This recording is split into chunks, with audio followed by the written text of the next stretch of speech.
The smell of a house you've lived in for 40 years is impossible to replicate. It's a subtle blend of lemon oil on baseboards, decades of Sunday pot roasts baked into the oven walls, and the faint, dusty sweetness of old library books.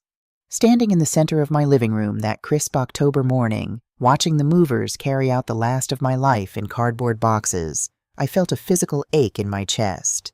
My husband, Arthur, had built the back deck with his own 2 hands. He'd planted the oak tree in the front yard the year our son Thomas was born. Now Arthur was gone, Thomas was 42, and the oak tree cast a long, heavy shadow over a sold sign planted in the grass. I was 65 years old, a retired elementary school teacher who had spent her entire life nurturing others, and I was terrified.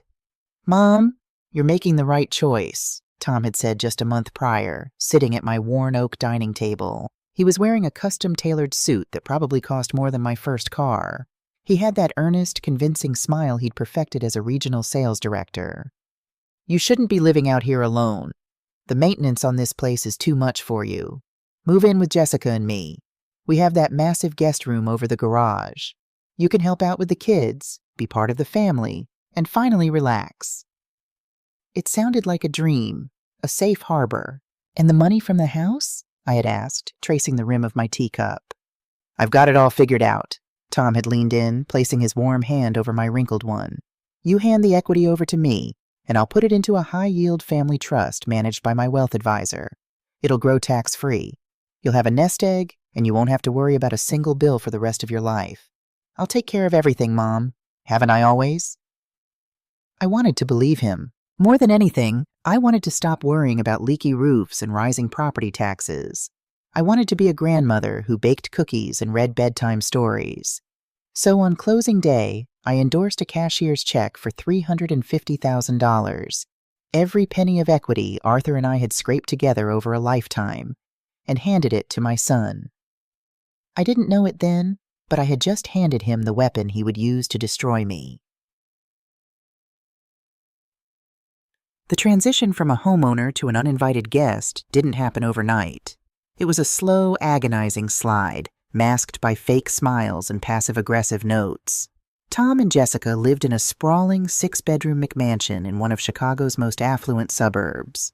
The neighborhood was a sea of manicured lawns, leased Range Rovers, and women who treated Pilates as a competitive sport. Jessica, my daughter-in-law, was 39, beautiful in a sharp, hungry sort of way, and fiercely protective of her image. Her Instagram was a curated gallery of perfection, organic meals, matching holiday pajamas, and #blessed captions. When I first arrived, I was given the suite above the garage.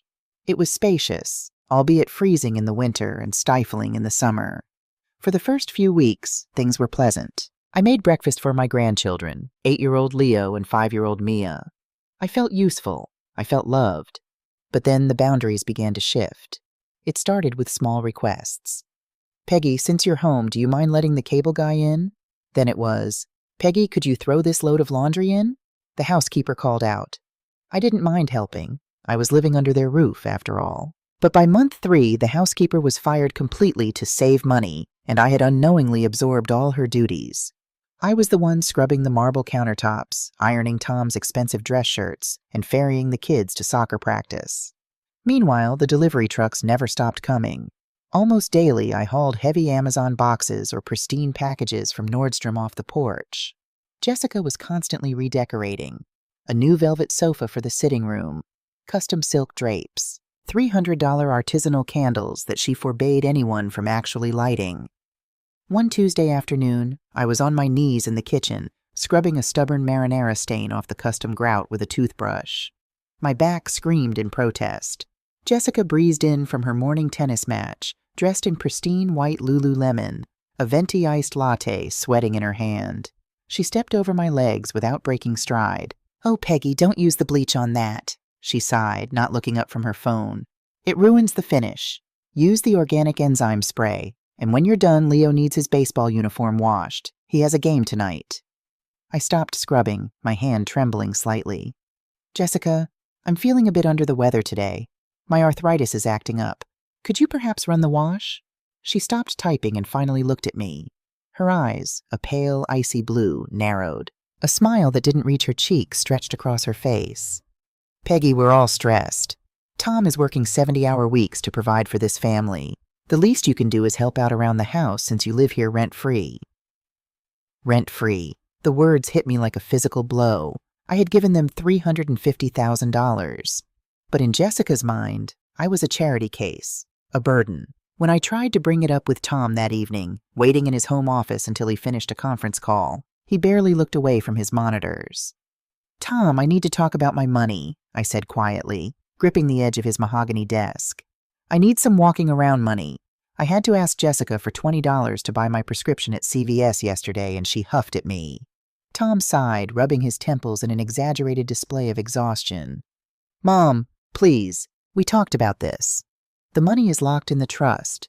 Taking distributions now would trigger massive capital gains penalties. I'm paying for your groceries, your shelter. You don't have any expenses. Just let me manage it, okay? I'm tapped out right now. I retreated to my freezing room above the garage, pulling my old patchwork quilt up to my chin, and cried until I couldn't breathe. I was invisible. I was a ghost haunting a house I had paid to save. The breaking point arrived on a rainy Thursday in late November, right before Thanksgiving. I was in the kitchen, carefully peeling potatoes for dinner. The house was quiet. Too quiet. Tom had come home early from work, which was rare. I heard the low, urgent murmur of his voice coming from the living room, mingling with Jessica's sharp, clipped tones. I dried my hands on a towel and walked down the hallway.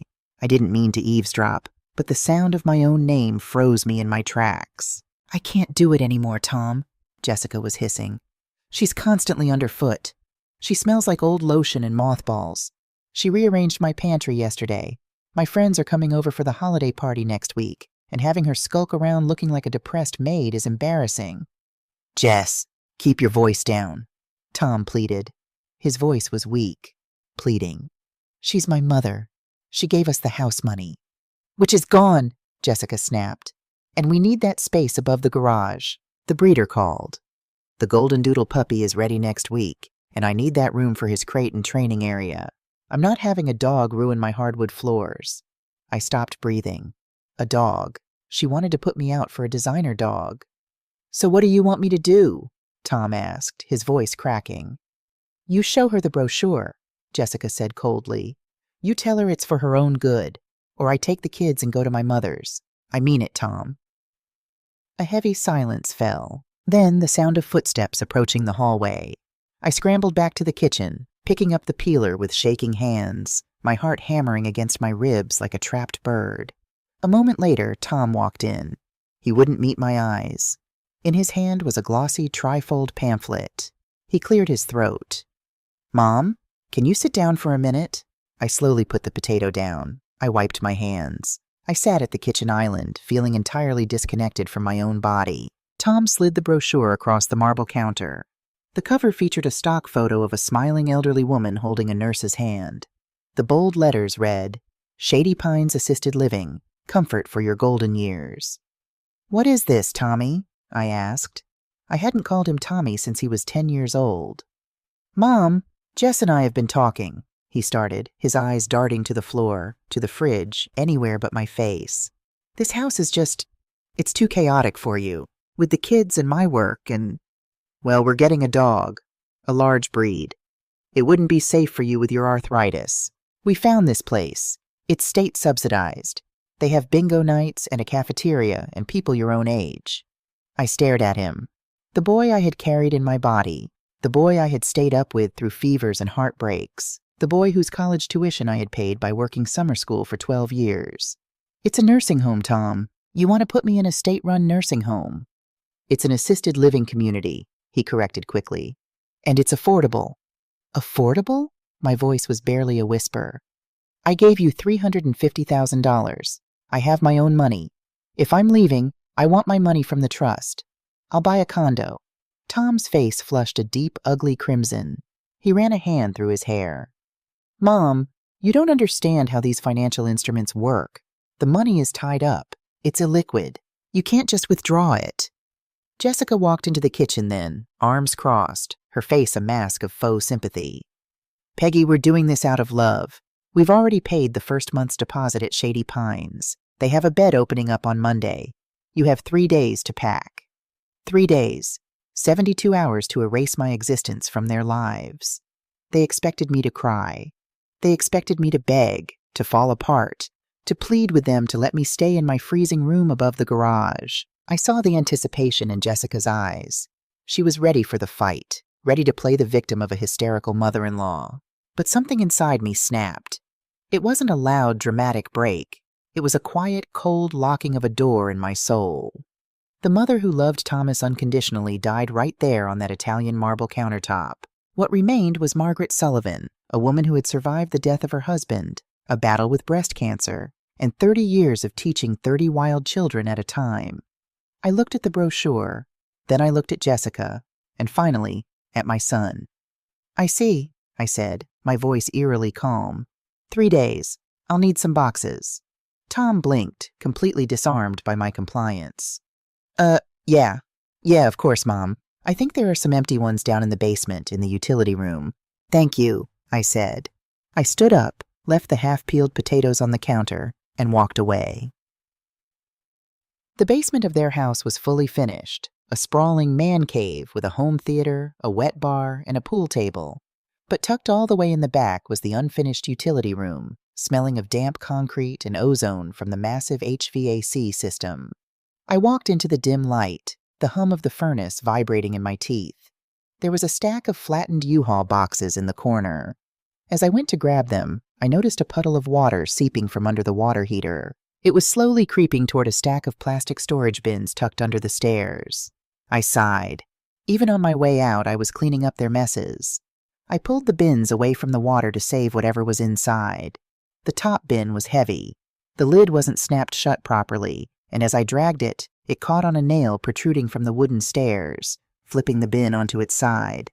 Hundreds of papers spilled out onto the dry concrete. I knelt down to gather them up, muttering under my breath. But as my fingers brushed against the top sheet, I froze. It was a bank statement. A joint checking account in the names of Thomas and Jessica Sullivan. The balance was shockingly low, barely $400. But it wasn't the current balance that caught my eye. It was the name of the bank. It was my bank. The one where Arthur and I had kept our savings for 40 years. The one where the cashier's check for the house had been drawn. My heart began to pound a slow, heavy rhythm against my ribs. I shouldn't look. It was an invasion of privacy.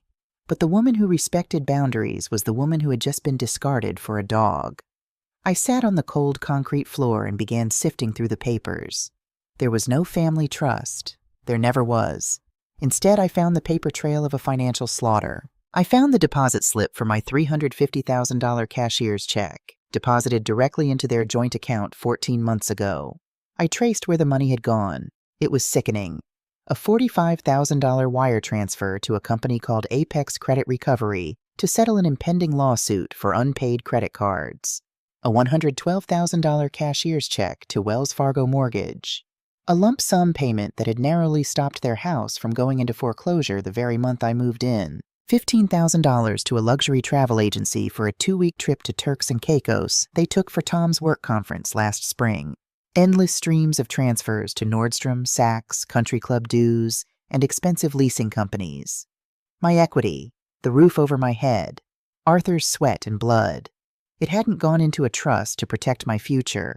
It had been poured into a bottomless pit of debt to fund their miserable fake plastic lives. I sat in the dim light of the basement, surrounded by the physical proof of my son's ultimate betrayal. I didn't shed a single tear. The sorrow was completely gone, burned away by a white-hot, terrifying fury. I neatly gathered the bank statements, the foreclosure notices, the credit card bills. I found a manila envelope and slid the most damning documents inside, sealing it shut. I wasn't just a discarded mother anymore. I was a victim of a crime, and they were going to pay for every single cent.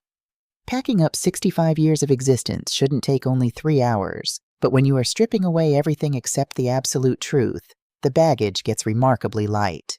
I left the cashmere sweaters Jessica had bought me for Christmas, performative gifts she had made sure to photograph before I even took them out of the tissue paper.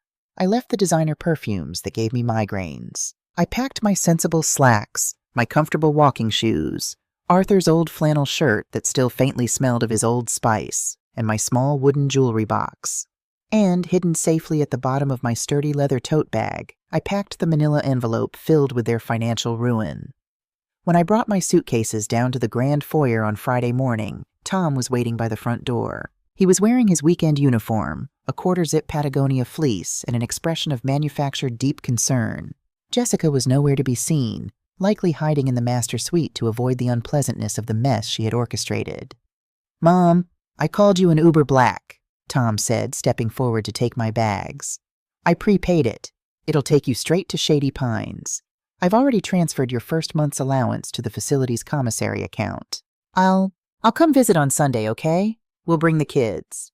I looked at him, really looked at him. I saw the slight tremor in his jaw, the way he couldn't hold eye contact for more than a second. He was a coward, dressed up in a successful man's clothes. "Cancel the car, Thomas," I said quietly, gripping the handle of my suitcase. "I've already arranged my own ride." Tom blinked, completely thrown off script. "What do you mean? Where are you going? You have to check in by noon or we lose the deposit." "You lost a lot more than a deposit," I replied, my voice as smooth as glass. Before he could ask what I meant, a battered blue Honda Civic pulled into the circular driveway, crunching over the pristine white gravel. The horn honked twice, a loud, unapologetic sound that shattered the quiet elegance of the suburban morning. Tom stared out the window, his brow furrowing in confusion. Is that Barb?" "Goodbye, Thomas," I said. I didn't wait for him to open the door. I pushed past him, hauling my suitcase down the brick steps myself. He stood in the doorway, frozen, watching me leave. He didn't chase after me. He didn't beg me to stay. He just watched his mother walk away, probably relieved he didn't have to deal with the logistics of dropping me off at a nursing home. Barbara Mitchell had been my best friend since we were 22. She was a retired emergency room nurse from Cook County Hospital, a woman who had spent 30 years up to her elbows in trauma, gunshot wounds, and the absolute worst of human nature. She was short, stocky, fiercely independent, and had a vocabulary that would make a sailor blush. When I had called her at 6 a.m., my voice shaking, asking if I could stay in her spare room, she hadn't asked a single question. She just said, "I'm leaving now. Be outside." Barb popped the trunk. I threw my bags in, climbed into the passenger seat, and shut the door. "Drive," I said. Barb didn't say a word.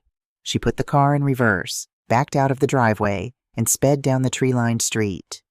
We didn't speak until we were miles away, safely pulling into the driveway of her cozy, single-story ranch house in Oak Park.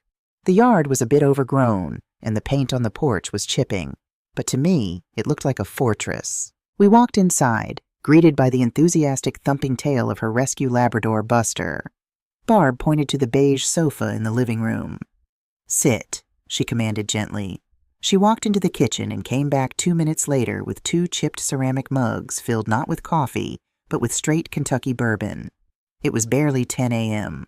She handed me a mug, sat in the armchair across from me, and looked me dead in the eye.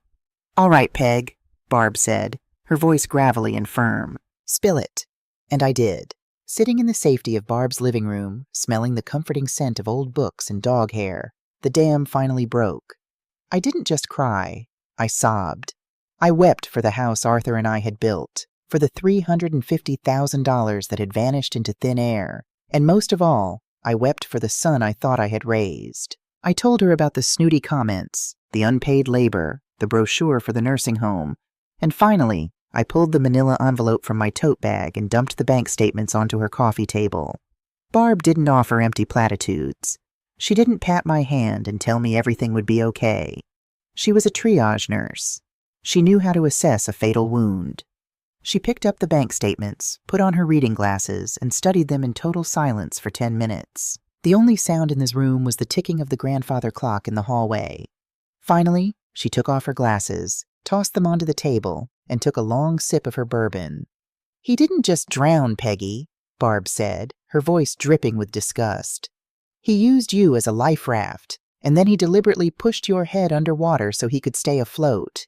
He and that plastic Barbie doll he married." "I have nothing, Barb," I whispered, staring at my hands. "I am 65 years old, and I am completely broke. My pension barely covers my groceries and medications. My equity is gone. They took my whole life." Barb leaned forward, her elbows on her knees, bringing her face close to mine. Her eyes were fierce, burning with a protective fire. "Listen to me, Margaret Sullivan," she said sharply. "You do not cry over a tumor. You cut it out. You spent 30 years teaching children how to read, how to behave, how to be decent human beings. Your son clearly missed the lesson on basic human decency, so it is time for a parent-teacher conference." I looked at her, wiping a tear from my cheek. "What can I do? The money was a gift. I signed the cashier's check over to him. Legally, I handed it to him. I was stupid. I trusted him." "We don't know the whole legal picture yet," Barb countered, tapping the paperwork. "But these are just their joint accounts. Before we go to war, we need to know exactly how much ammunition we have and exactly where your perimeter is breached. Have you checked your own personal accounts? Your credit?" I shook my head. "No. My teacher's pension goes into my checking account at First National. I haven't used a credit card in 5 years. Arthur hated debt." "Good," Barb said, standing up and grabbing her car keys. "Go wash your face. Put on some lipstick. The red one. We're going to the bank." The First National Bank downtown was an imposing building of marble and brass, the kind of place designed to make you feel small. But walking through those heavy glass doors with Barb flanking me like a bodyguard, I stood up straight. I wasn't an old woman being shuffled off to a state-run facility. I was a citizen demanding answers. We sat down in the cubicle of a senior personal banker named Marcus. He was a young man, probably in his early 30s, wearing a crisp suit and a warm professional smile. "Mrs. Sullivan, it's a pleasure to see you. How can I help you today?" Marcus asked, clicking his mouse to pull up my profile. "Marcus, I need to do a full, comprehensive audit of my financial profile," I said, keeping my voice steady and authoritative. "I want to check the balances on my checking and savings, and I need you to pull a hard inquiry on my credit report from all 3 major bureaus." Marcus raised an eyebrow, slightly surprised by the specific terminology, but he nodded. "Of course. Let's start with your deposit accounts." He tapped his keyboard. "All right. Your teacher's pension direct deposit cleared 2 days ago. Your checking account is perfectly healthy, sitting at a little over $4,000. Your emergency savings has $8,000. I let out a breath I didn't know I was holding. Thank God. At least he hadn't touched my pension. "Okay," I said, sad. "Now the credit report." "Certainly," Marcus said. "I'll run the inquiry now. Give the system just a moment." He turned his monitor slightly so I couldn't see the screen as the system processed. For a few seconds, the cubicle was silent, save for the clicking of his mouse. Then Marcus stopped clicking. I watched the color drain from his face. His professional smile vanished, replaced by a deep, troubled frown. He leaned closer to the screen, his eyes darting back and forth as if he was reading a foreign language. "Marcus?" Barb asked, her nurse's intuition instantly picking up on the shift in the room. "What's wrong?" Marcus looked at me, his expression grave. "Mrs. Sullivan, when was the last time you checked your FICO score?" "Years ago," I answered, a cold knot forming in my stomach. "When my husband and I refinanced the house, it was over 800. Why?" Marcus slowly turned the monitor around to face me. "Mrs. Sullivan, your current credit score is 512. It's in the subprime category." The number didn't make any sense. It was impossible. "That can't be right," I stammered. "I don't have any debt. I own my car outright. I don't have a mortgage anymore." "According to this," Marcus said gently, pointing to a section of the screen highlighted in glaring red, "you have 2 active platinum credit accounts, one with Chase, one with Capital One. Both were opened approximately 13 months ago. 13 months ago. 1 month after I had moved into Tom's house. "What are the balances?" Barb asked, her voice dangerously low. Marcus swallowed hard.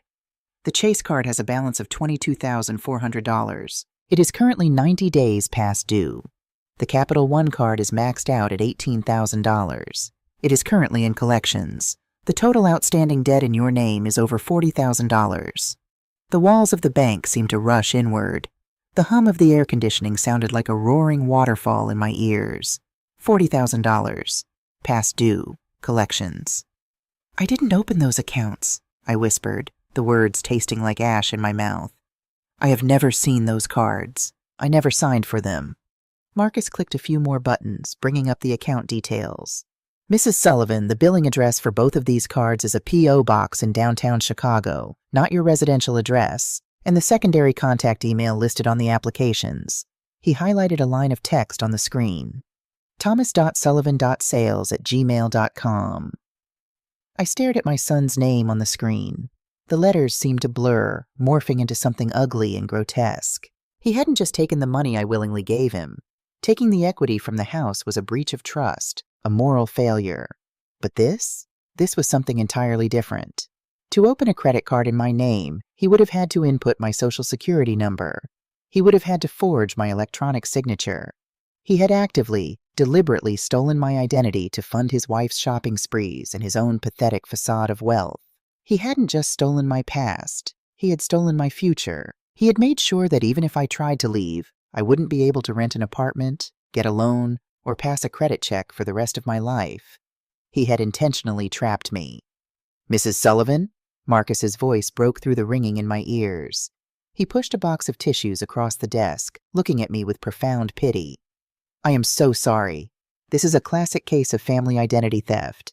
We need to freeze your credit immediately, and you need to file a police report." I didn't take the tissue. The time for crying was over. The sorrow that had weighed me down since Arthur's death evaporated completely, leaving behind a sharp, crystalline clarity. The mother who would have protected her son from the consequences of his actions was dead. Thomas had killed her. I sat up perfectly straight, smoothing the wrinkles from my wool slacks. I looked at Marcus, my eyes dry and cold. "Freeze everything," I said, my voice echoing with a terrifying calm. "Lock down my social security number. Print out every single document, every application, every IP address associated with those accounts." Marcus nodded quickly, his fingers flying across the keyboard. "Yes, ma'am. Right away. Do you want me to help you call the local precinct?" "No," I replied, turning to look at Barb, who was smiling a grim, predatory smile. "A police report is too small for what he did to me." I reached into my tote bag and rested my hand on the manila envelope. "I don't just want to report him," I said. "I am going to take his entire life apart, brick by brick. Marcus, do you know a good lawyer? There is a specific kind of rage that doesn't scream or throw plates. It's a quiet, cold, and calculating anger. It settles in your bones like winter frost, freezing over every ounce of sympathy you ever had." As I walked out of First National Bank with Barbara by my side, gripping a folder containing the printed proof of my son's felony identity theft, I felt that frost solidify around my heart. The next day was Saturday, Jessica's much-anticipated end-of-autumn neighborhood barbecue. She had been planning it for weeks. It was her opportunity to showcase the new patio furniture, her perfect family, and her husband's supposed success to the partners at Tom's firm and the neighborhood country club elite. "You don't have to do this," Barb said as we sat in her idling Civic, parked 2 houses down from Tom and Jessica's pristine suburban lawn. "We can just take this straight to the lawyer on Monday. You don't have to subject yourself to them." I looked out the window. I could see the smoke rising from Tom's expensive green egg smoker. I could hear the faint, pulsing beat of whatever trendy music Jessica had playing on the outdoor sound system. I saw the Lexus SUVs lining the street. "If I go to a lawyer quietly, Tom will spin it," I said, my voice eerily calm. "He'll tell his friends I'm losing my mind. He'll tell the neighbors I had a paranoid episode and moved out. Narcissists survive in the dark, Barb. They build their entire lives on maintaining the illusion. I'm going to go turn on the floodlights." I stepped out of the car. I was wearing my best-tailored navy blazer, pearls, and a fresh coat of the red lipstick Barb had insisted upon. I didn't look like a battered, discarded old woman. I looked like a woman who owned herself. I walked up the driveway. The heavy wooden gate leading to the backyard was propped open. As I stepped onto the flagstone patio, the scene was exactly as I had pictured. String lights hung above the immaculate lawn. Waitstaff, because of course Jessica had hired caterers for a backyard barbecue, circulated with trays of Prosecco and artisanal sliders. Tom was standing by the grill, holding a pair of tongs, laughing loudly at a joke told by a man I recognized as his firm's senior partner. Jessica was holding court near the fire pit, wearing a flowing designer sundress, tossing her blonde hair as she gossiped with the neighborhood wives. I walked directly into the center of the patio. I didn't try to blend in. I didn't stop to say hello. I walked with the deliberate, measured steps of an executioner. It took a few seconds for people to notice the shift in the atmosphere. The conversation nearest to me tapered off. Then the silence rippled outward, spreading across the lawn until the only sound was the crackle of the fire pit and the low hum of the outdoor speakers. Tom turned around, the laugh dying on his lips. When he saw me, the color drained from his face so fast he looked as though he might faint. He dropped the metal tongs onto the stone pavers with a loud, jarring clatter. "Mom?" he whispered. Jessica's head snapped toward me. Her eyes widened, not with guilt, but with immediate, visceral fury that I had dared to interrupt her performance. She put down her Prosecco and marched toward me, her fake hostess smile plastered onto her face like a plastic mask. "Peggy, what a surprise!" Jessica said loudly, her voice dripping with artificial sweetness, clearly trying to manage the audience. "We thought you were settling into your new apartment. Didn't Tom tell you this was a work function?"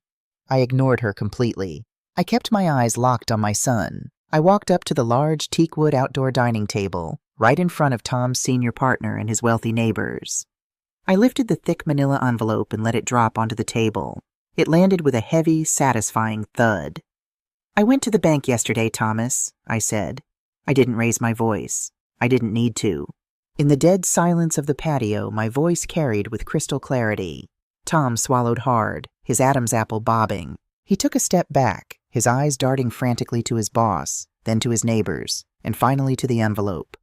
"Mom, please, let's go inside. This isn't the time or the place." "I think it's the exact time and place," I replied, my tone conversational, yet laced with steel. "I was just wondering if you could explain to me and to your friends here how a 65-year-old retired teacher managed to rack up $40,000 in credit card debt on 2 platinum cards I've never seen in my life." A collective gasp echoed from the circle of wives near the fire pit. Tom's boss raised his eyebrows, stepping back as if Tom had suddenly contracted a contagious disease. "Mom, you're confused," Tom stammered, his voice jumping an octave. He reached out to grab the envelope, but I slammed my hand down on top of it. "I am not confused," I said, leaning in. "I have the applications right here, mailed to a P.O. box in your name, authorized by your email address. You didn't just steal the $350,000 I gave you from the sale of my house to pay off your wife's shopping habits and stop your own foreclosure.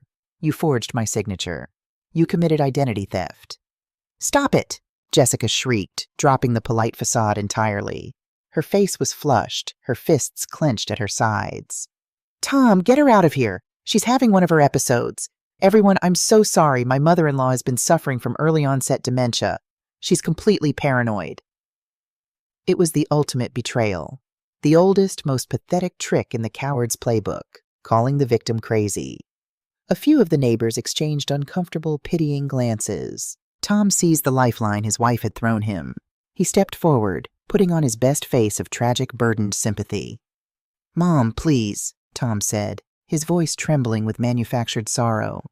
He reached out to touch my arm. "Your mind is playing tricks on you again. You gave us that money willingly.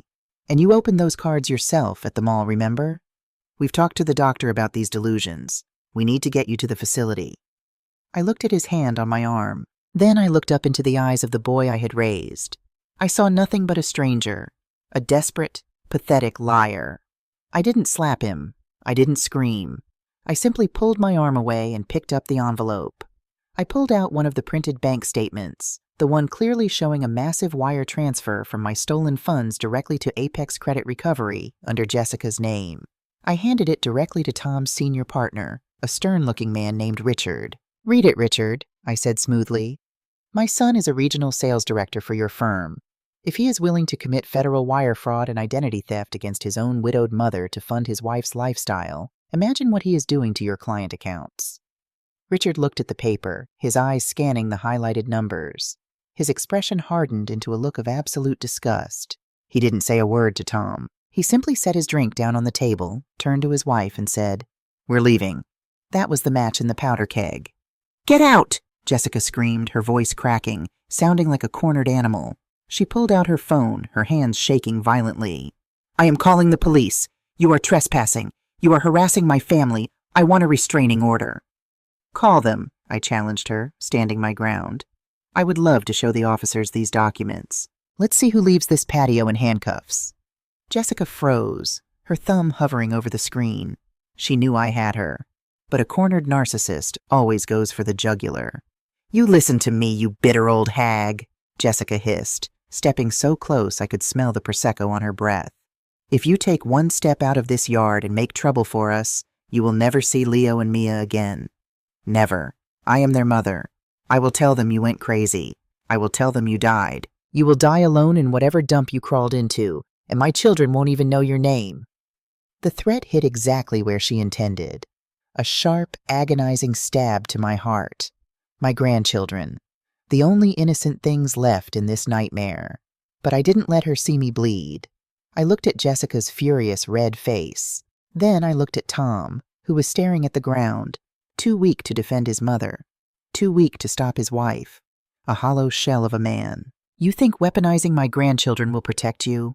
I said, my voice dropping to a whisper that only the two of them could hear. But you forget, Jessica.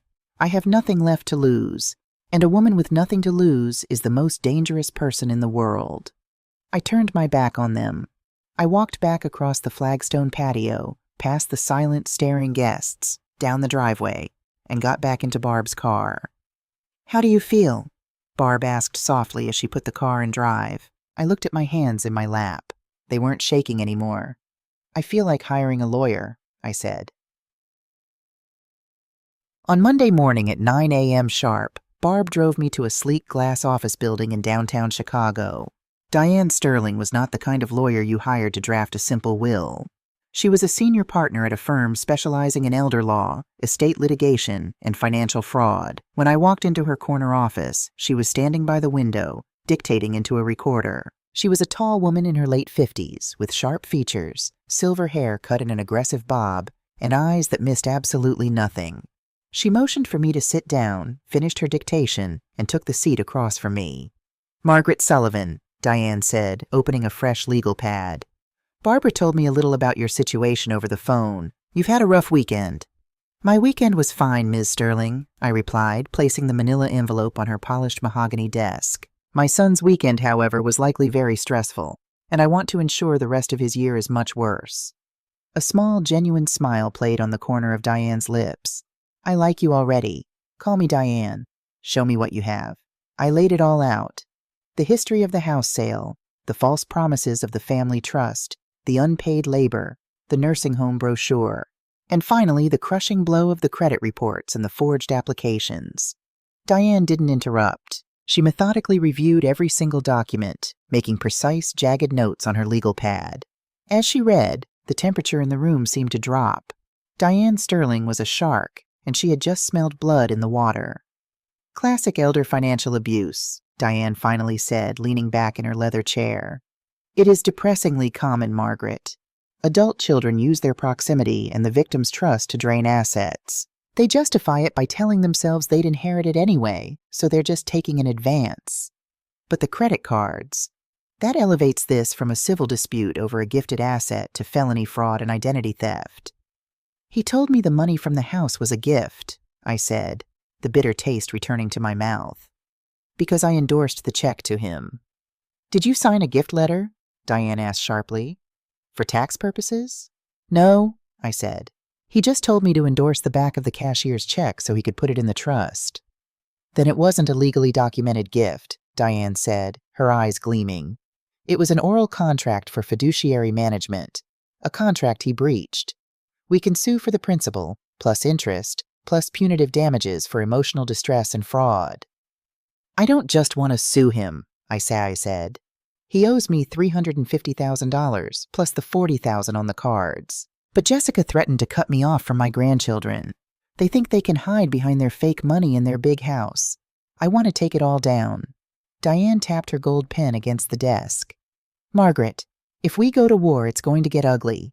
Your son could face prison time for the forgery. Are you prepared for that? I thought of Tom standing silently while Jessica threatened me.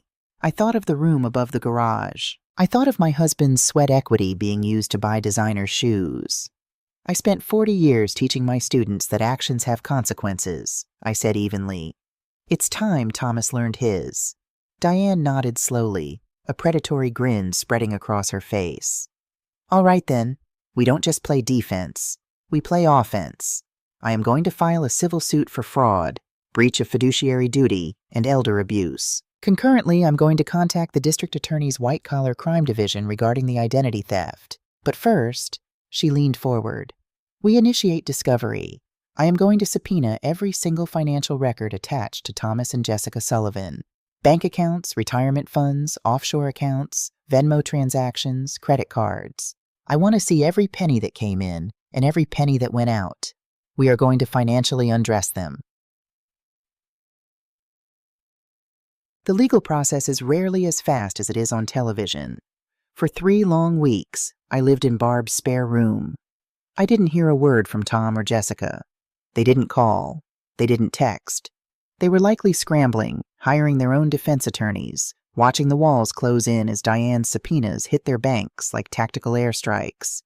It was a Tuesday afternoon when Diane's office finally called. Her paralegal asked me to come in immediately. "Diane found something," was all she said. When Barb and I walked into Diane's office, the lawyer was standing over a massive conference table covered in hundreds of pages of financial spreadsheets, highlighted in neon pink and yellow. "Sit down, Margaret," Diane said. There was a strange edge to her voice. Not just professional satisfaction, but genuine shock. "Did you find the rest of my money?" I asked, taking a seat. "Oh, I found it," Diane said, picking up a thick stack of papers stapled together. "Your son is a fool, Margaret. He is a weak, incompetent fool. But your daughter-in-law? She is a mastermind of deceit." I frowned, looking at Barb, who looked equally confused. "What do you mean?" Diane placed the stack of papers in front of me. "I went through their joint accounts. Yes, your $350,000 was deposited there. And yes, Tom used about $150,000 of it to save his house and pay off his own debts. But Tom hasn't had control of that account for the last 8 months. Diane pointed to a series of yellow highlights. "Look at the withdrawal patterns. Small transfers at first. 2,000 here, 5,000 there. Moving from the joint account into a private, undisclosed checking account under Jessica's maiden name. An account Tom's name is not attached to." My stomach tightened. She was stealing from him? From the money he stole from me? "It gets worse," Diane said, her voice dropping. 3 months ago, right around the time they decided they wanted to put you in a nursing home, Jessica executed a massive wire transfer from her private account. Diane flipped to the last page. $100,000, wired directly to an offshore account in the Cayman Islands. But the account isn't in Jessica's name. "Whose name is it in?" Barb asked, leaning over the table. Diane looked directly into my eyes. "It's in the name of Patricia Sterling, Jessica's mother." The room went dead silent. I stared at the black and white ink on the page, the numbers burning into my retinas.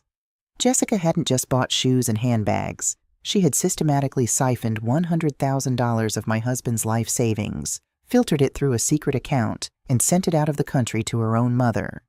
A mother who lived comfortably in Florida and had never worked a day in her life. And the most pathetic part? "Tom doesn't know, does he?" I whispered. "According to the forensic accountant, absolutely not," Diane confirmed. Tom's personal emails and texts during that period show him panicking about cash flow, trying to figure out why the account balances were dropping so fast. Jessica was telling him the cost of living was going up, that the kids' private school tuition had spiked. She was bleeding him dry, and he was too oblivious to see it. A cold, dark laugh bubbled up from my chest. It wasn't a laugh of joy. It was the sound of absolute, devastating irony. Tom had sold his soul, betrayed his mother, and committed a felony to appease a woman who was actively robbing him blind. "Diane," I said, looking up, the frost in my heart turning into solid ice. "What do we do with this?" Diane Sterling smiled.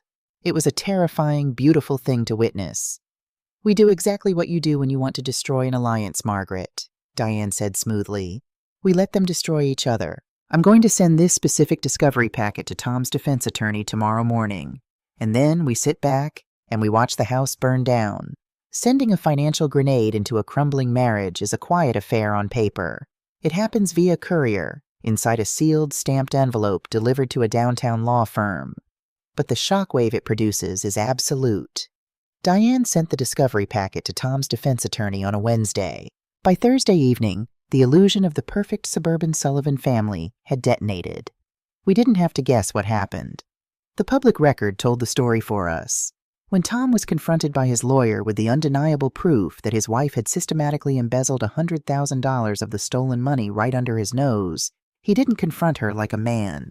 He panicked like a cornered animal. But Jessica, true to her nature, was already 3 steps ahead, playing the victim before Tom even knew the game had started. On Friday morning, Diane called me, her voice practically vibrating with grim amusement. "Jessica struck first," Diane announced. "She just filed for divorce, and she filed for an emergency ex parte restraining order against Tom." I sat at Barb's kitchen table, my coffee cup halfway to my mouth. "A restraining order? Did Tom hurt her?"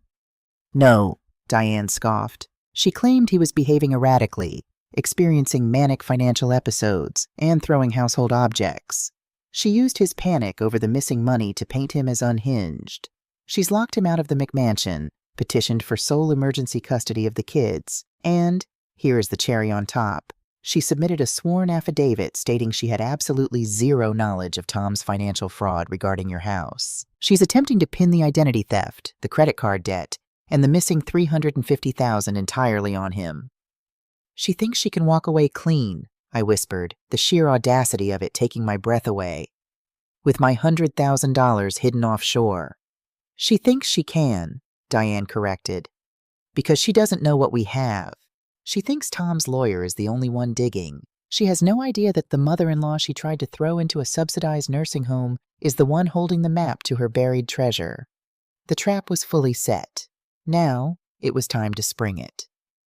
The climax of my life's darkest chapter didn't take place in a dramatic courtroom with a judge banging a gavel.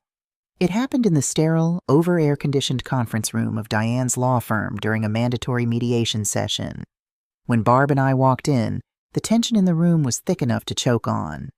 Tom sat at the far end of the long mahogany table. He looked as though he had aged 10 years in 3 weeks. His designer suit hung loosely on his frame, his face was pale, and he had dark, bruised-looking circles under his eyes. He hadn't shaved. He looked exactly like what he was, a man who had lost everything. At the opposite end sat Jessica, flanked by a shark-like divorce attorney. She was dressed in a demure, soft pink cashmere sweater, her makeup done to look perfectly, tragically exhausted. The picture of the innocent, battered suburban wife. When I sat down next to Diane, neither of them could look me in the eye. The mediator, a retired judge, cleared his throat and went over the ground rules, but Diane didn't let him get far. "Your Honor, if I may," Diane interrupted smoothly, sliding a thick stack of bound folders to the center of the table. "We are here to resolve the civil claims of fraud, breach of fiduciary duty, and elder financial abuse against Thomas Sullivan. However, the division of assets in the pending Sullivan divorce is directly tied to my client's stolen funds. So let's stop wasting time." Jessica's lawyer puffed up his chest. "My client is a victim here, Ms. Sterling. She was kept entirely in the dark about Thomas's abhorrent financial abuse of his mother. We intend to ask the court that Jessica be held harmless from any civil restitution." Diane didn't argue. She simply opened her folder. "Jessica, on August 14th of last year, did you or did you not execute a wire transfer of $100,000 from a private checking account in your maiden name to an offshore account held by your mother, Patricia Sterling, in the Cayman Islands?" The color vanished from Jessica's face so quickly I thought she might pass out. Her lawyer froze, his mouth half open. Tom's head snapped up. He stared at Jessica, his eyes wide with a mixture of rage and profound betrayal. "You told me that money was gone," Tom hissed, his voice cracking. "You said the living expenses were eating it. You sent it to your mother?" "Don't answer that," Jessica's lawyer barked, holding a hand up. But Diane was relentless. She slid copies of the wire transfers, the IP address logs, and the offshore account routing numbers across the table. "You didn't just spend my client's money, Jessica," Diane said, her voice like a whip. "You actively embezzled it, structured the transfers to avoid IRS detection, and committed perjury on your financial disclosure affidavit for this divorce. The district attorney's office is going to be very interested in this." Jessica looked like a cornered rat. The demure, soft-spoken facade shattered. "He stole it first," she shrieked, pointing a shaking finger at Tom. "He forged her name on those credit cards. I didn't forge anything. I just secured my children's future because I knew he was a failure. You secured your mother's future, I said. It was the first time I had spoken since entering the room. The room fell silent. I looked at Jessica, then at Tom. This is how it ends, I said, my voice steady, carrying the weight of absolute authority. I turned to my son. Thomas, I have the evidence to send you to federal prison for identity theft, and I have the evidence to send your wife to prison for wire fraud and perjury, but I am not going to let my grandchildren visit both of their parents behind glass. I pushed a legally binding settlement agreement across the table toward him. Here is the deal, I told him. You will testify against Jessica in the divorce proceedings. You will formally admit to the court that she was a willing co-conspirator in the embezzlement. You will sign over full equity of whatever is left of your estate to me. In exchange, I will drop the civil suit against you, and I will ask the district attorney to accept a plea deal for probation on the identity theft charges. Tom stared at the paper. Tears were streaming down his face, dropping onto the collar of his expensive wrinkled shirt. And Jessica, Diane added, turning her cold gaze to my daughter-in-law, you will repatriate the $100,000 within 48 hours. You will drop the bogus restraining order, concede primary custody to Thomas, and you will walk away from this marriage with absolutely nothing. If you fight us, I will personally hand-deliver this file to the federal prosecutor, and you will do hard time. Jessica's lawyer leaned in, whispering frantically into her ear. I watched the fight drain out of her. The arrogance, the sneer, the entitlement, it all melted away, leaving a terrified, hollow woman. Tom picked up the pen. His hand was shaking violently. He looked at me one last time, searching for the mother who used to make him chicken soup, the mother who used to protect him from the dark. He didn't find her. He found a woman made of steel. Tom signed the paper. It is a funny thing about the universe. Just when you think you have mapped out exactly how justice will be served, fate steps in and delivers a punchline you never saw coming. 2 months after the mediation, the stock market took a massive, unprecedented dive. The tech bubble burst, and a string of high-profile investment funds collapsed overnight.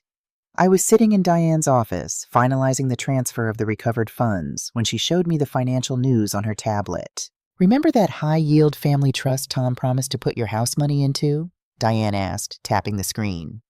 The one managed by his so-called brilliant wealth advisor friend? I nodded. The one that never existed. Well, the fund itself existed, Diane said, a wry smile on her face.